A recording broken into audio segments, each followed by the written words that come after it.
Hey guys, just got watching that one Elm Street 5, The Dream Child from 1989. Yep, again, the multi-pack. I wish they'd have had separate cases or, like Slimline or whatever. But yeah, so the fifth of the seven movies in this collection. So I'm quite happy about that. So let's tell you stars in it. You've got Robert England as Freddy Krueger. You've got Lisa Wilcox as Alice. Kelly Jo Minter as Yvonne. Danny Hassel again as Dan, Enrique Anderson as Greta, Nicholas Mealy as Dennis Johnson, and Joe Seeley as Mark Gray. This film wasn't the best. After number 4, I was really hyped for this film and it kind of let me down.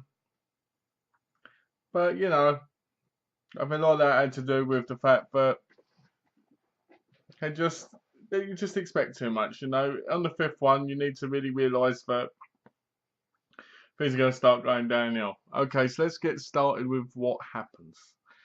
So, basically, at the beginning, she gets in the shower, and all of a sudden, things start moving, and the water rises. And a door opens, and she goes flying through it naked. And she's walking along down this hallway, and then all of a sudden, she's in a nun's outfit of Amanda Krueger, going through the asylum. And that's where you see a Robert England without the makeup on. I think he does his cameos as himself, kind of thing, and they're going, the bloke at the top, the two men accountants, make sure everybody's there's not one over.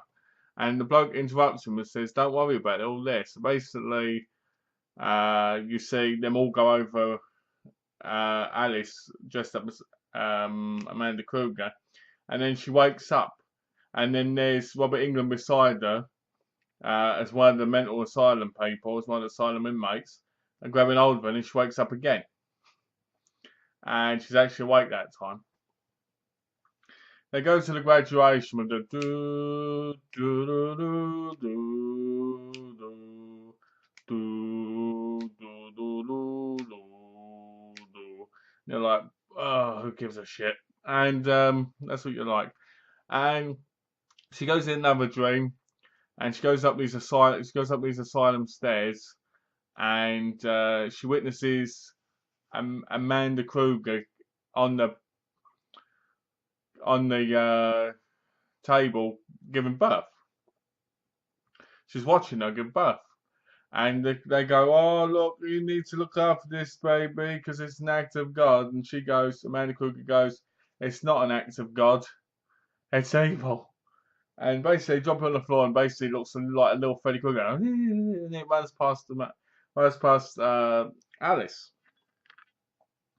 She basically chases it, and it basically goes up these stairs to the Freddy Krueger clothing, which just happens to be right there where it was left.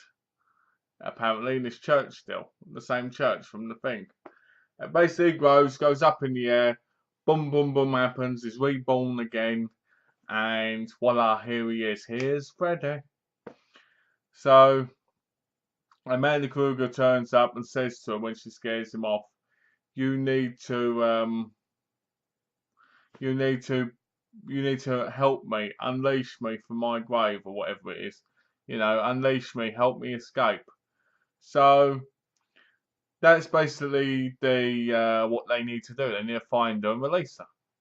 But that plot point goes out the window until the very end. She calls Dan up and goes, "It's alive, Dan! Freddy's back!" So he gets in his car, and we get the first death scene where Freddy takes over the car, and then a bike, and then basically Dan crashes outside where Alice works. She gets upset. She ends up in hospital because she wakes up, and it turns out she's pregnant. She's having her and Dan are having a baby, except Dan now sadly has passed away. So his parents basically ask her if she wants to keep it, because if not, they'll adopt it, even though they look like they're 60 odd. And then you get these friends of hers, Greta, Yvonne, and Mark. And to be honest, they're not that great of actresses, of actors. They're not that great at what they're doing. Mark, to me, always seemed like this. It's okay. He seemed like brain dead half the time. Yvonne was just mouthy constantly. "Ah, rah, rah, rah, you know what you're doing." And Greta was playing a rich person who was just sitting there bored the whole time. The character just looked bored. As for the death scenes, I think my favourite death scene had to be the comic strip one, even though it's probably the most ridiculous. When Mark gets pulled into the comic book and then he turns into the superhero, and then Freddy Krueger turns into a superhero and starts killing him and slicing him up when he's in paper. Yvonne, I just didn't like her. I wanted her to die, but she didn't. So basically, what's happening in the movie is Freddy Krueger is getting into the little baby's dreams and killing people through the baby's dreams and basically talking to the baby and communicating with the baby and having like a friendship with it. So there's times where you see the baby like as a 5, 6 year old talking to Alice like, "Oh yeah, my friend Freddy wants me," and all this.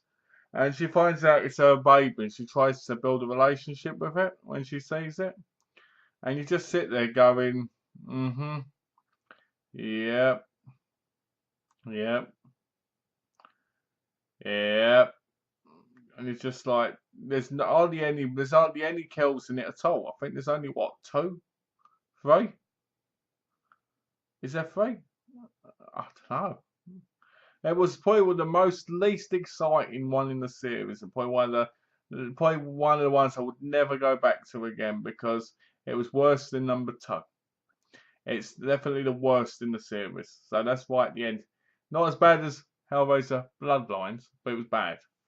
So basically, we get to the end.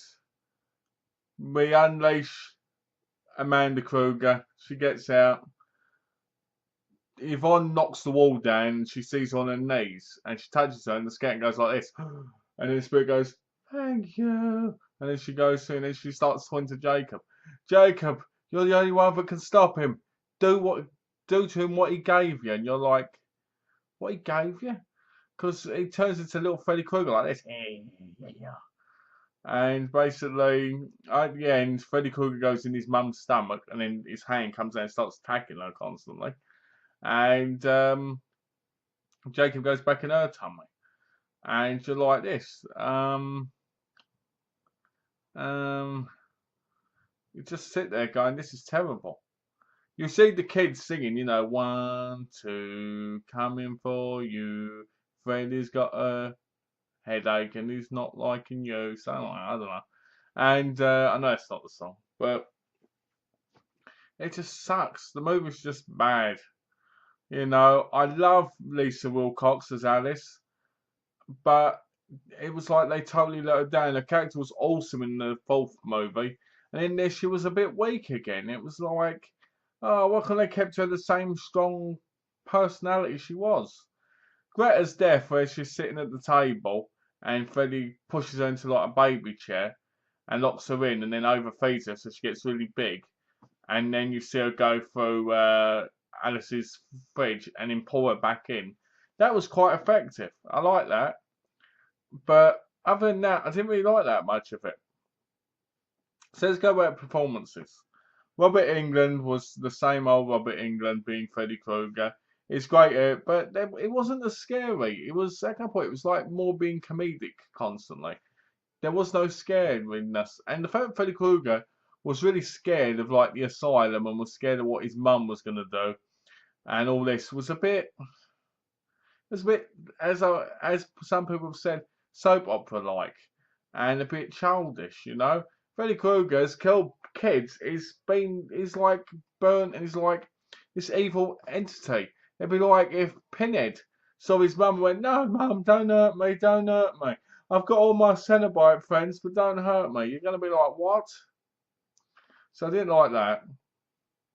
Lisa Wilcox, like I said, was fantastic as Alice.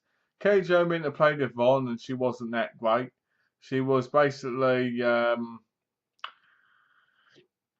just being mouthy. To be honest, she reminded me a lot of a boring version of Kincaid, and a female version who didn't do anything really. Danny Hassel, Dan, I was hoping to see a lot more of him in this film. And sadly he died pretty early on, so that was a bit of a letdown. Greta just the woman just looked like she was bored through the whole movie. Dennis Johnson, who I'm guessing was, if I'm correct, the guy who played Alice's father. He was pretty good in it. He had his role where he was going to Alcoholics Anonymous. I would like to have seen him die. And Mark Gray. Mark Gray was basically their friend who kind of looked like he wanted to skateboard and be a pothead at the same time.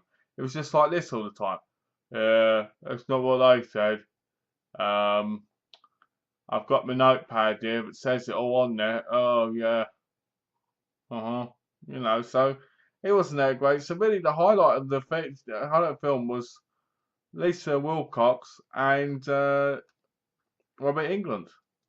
Other than that, it was nothing worth watching. The kid Jacob was interesting because he'd go, I can't help it. Why don't you want me, mummy? Why don't you want me? And you're like, because she's barely grown in her stomach. And the whole thing about Freddy Krueger taking over the baby's dreams is just crazy. So if she doesn't dream, the baby's going to dream inside her. And then he's going to be able to kill people from that. It was just too far-fetched and not properly, planned out. I mean,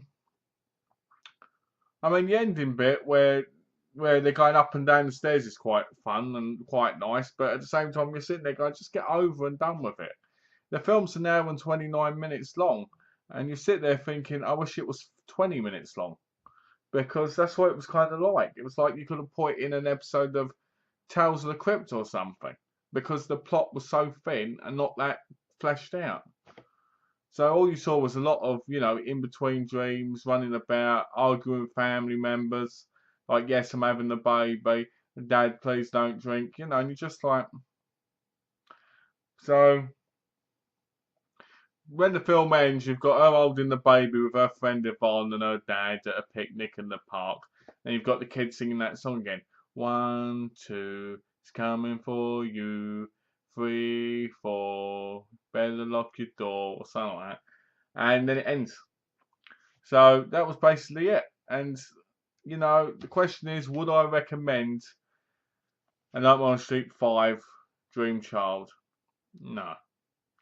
If you're like me and you're going through the set and you're watching them all, then do. If you haven't seen it, give it a watch anyway, because you owe it to yourself if you've seen the others. The film is by nowhere means that great, but I sat through it. Bloodlines, I was barely sitting through. I was falling asleep half the time with Hellraiser Bloodlines because it was so bad. This, I got through it, and it wasn't that bad. It just was terrible. It was like, it was just really, it was like, when you watch a film and it's so bad, but you watch it anyway because you haven't seen it before, and you want to know what happens, and you just want to get out of the way and go, oh, well, I saw it. That's the type of film this is. You want to watch it because you watched the rest of the series.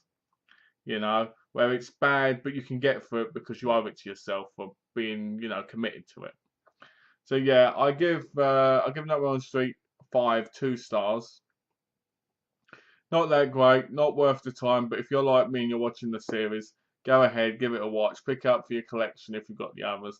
Other than that, don't worry about it. So thanks for watching, guys. I hope you enjoyed the review. Let me know what you thought of the movie. And thanks for watching. Bye.